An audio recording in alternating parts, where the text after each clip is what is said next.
नमस्कार छोट्या दोस्तांनो. आजच्या आपल्या गोष्टीचं नाव आहे शिबीराजाचा त्याग.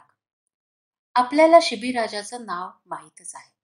स्वतःचा प्राण देऊन कबुतराला त्यानं कसं वाचवलं याची कथा महाभारतात 2 ठिकाणी आली आहे. या राजाचं नाव होतं वृषधर्भ किंवा उशिनर. शिबी हे नाव मात्र जास्त प्रसिद्ध आहे. यमुना नदीजवळच जला आणि उपजला अशा नावांच्या 2 नद्या होत्या. त्यांच्या तीरावर उशिनर राजानं कित्येक यज्ञ केले. प्रजा सुखात राहावी म्हणून कितीतरी सोयी केल्या. त्यामुळं उशिनर राजा इंद्रापेक्षा सुद्धा मोठा आहे असं सारेजण म्हणू लागले होते. त्याची कीर्ती कानावर आल्यानं इंद्र आणि अग्निदेवांनी मिळून त्याची परीक्षा घ्यायची असं ठरवलं. इंद्रानं ससाण्याचं रूप घेतलं, तर अग्नीनं कबुतराचं रूप घेतलं. हा ससाणा कबुतराचा पाठलाग करू लागला. कबूतर घाबरून उशिनर राजाच्या दरबारात शिरलं. पंखांची फडफड करत ते थेट राजाच्या मांडीवरच जाऊन बसलं. जखमी झालेलं ते कबूतर पाहून राजा कळवळला आणि म्हणाला, कोणी रे बाबा तुझी अशी दशा केली? किती सुंदर रंग आहे तुझा, डाळिंबाच्या दाण्यासारखे लाल लाल तुझे डोळे. कोणी तुला जखमी केलं? पण तू माझ्या आश्रयाला आला आहेस, तर काळजी करू नकोस. तुला कोणीही पकडणार नाही. मी तुला संरक्षण दिलं आहे. माझे प्राण गेले तरी चालतील, पण मी तुला इजा होऊ देणार नाही.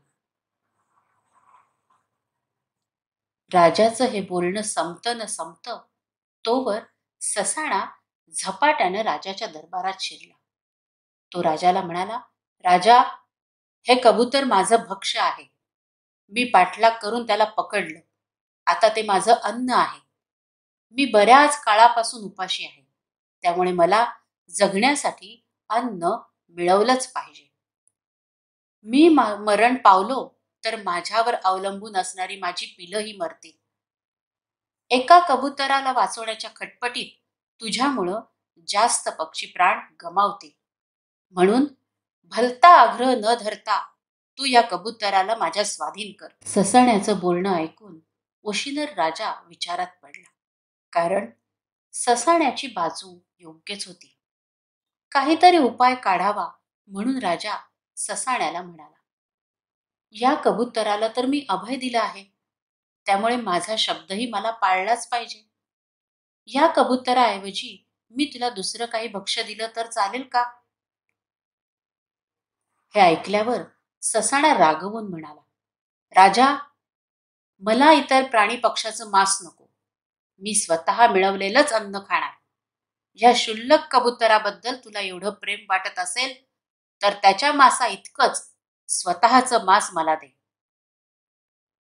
ससाण्याची मागणी ऐकल्यावर उशिनर राजाला तर आनंदच झाला. इतर कुठल्या निष्पाप प्राण्याची किंवा पक्षाची हत्या करण्यापेक्षा स्वतःचंच मांस दिलेलं बरं असा विचार त्याच्या मनात आला. त्यानं लगेच दरबारात तराजू बोलावला. एका पारड्यात कबुतराला ठेवलं, दुसऱ्या पारड्यात राजा स्वतःचं मांस कापून ठेवू लागला. असं 2-3 वेळा केलं तरी कबुतराच्या बाजूचं पारडं जडच. राजानं पुन्हा प्रयत्न केला तरी तसंच. शेवटी राजा स्वतःच दुसऱ्या पारड्यात जाऊन बसला. ही तर त्या त्यागाची परिसीमाच झाली. उशिनर राजानं स्वतःचा शब्द पुरेपूर पाळला. राजाचं नीतिधैर्य, साहस पाहून कबूतर आणि ससाण्याच्या रूपातले इंद्र व अग्नी हे दोघेही देव विलक्षण प्रसन्न झाले. इतर देवांनी स्वर्गातून उशिनर राजावर फुलांचा वर्षाव केला. एक अद्भुत विमान आलं आणि राजाला स्वर्गात घेऊन गेलं.